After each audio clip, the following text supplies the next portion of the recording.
Sure, I think our perception of time does cause us a lot of pain.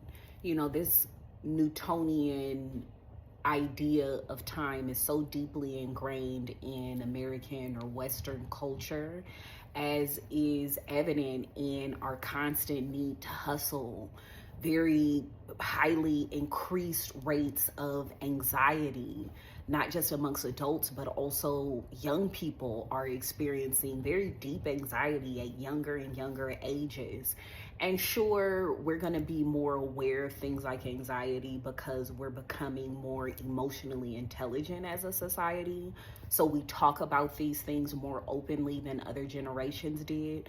But certainly, this phenomenon of time seeming to speed up and pass more quickly is being experienced across generations.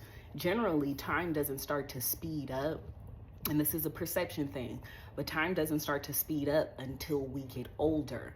And that's because we have so much more experience behind us to actually measure time with, that it does pass differently than it did when we were children. So think of like, the 2 months between Halloween and Christmas when you were a kid seemed like an eternity. And then as an adult, you realize, like, I'm always saying, like, when it's Halloween, tomorrow is Christmas. I know that I'm going to blink my eyes and it's going to be here that fast.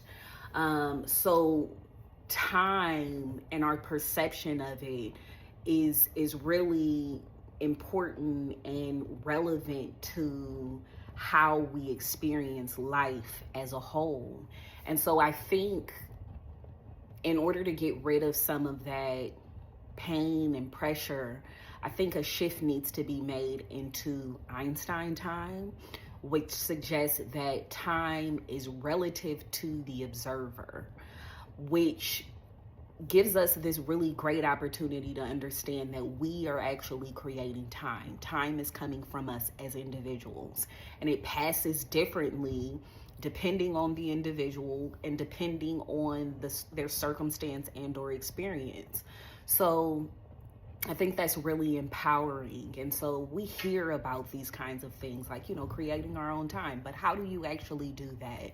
Some of the things that I do to create more time for myself are things like prioritizing time set aside just for me, where I don't have to observe anybody else's time commitments or obligations, time just for myself. And I do that at least once a week, if not finding some time to do that every single day. I think another good technique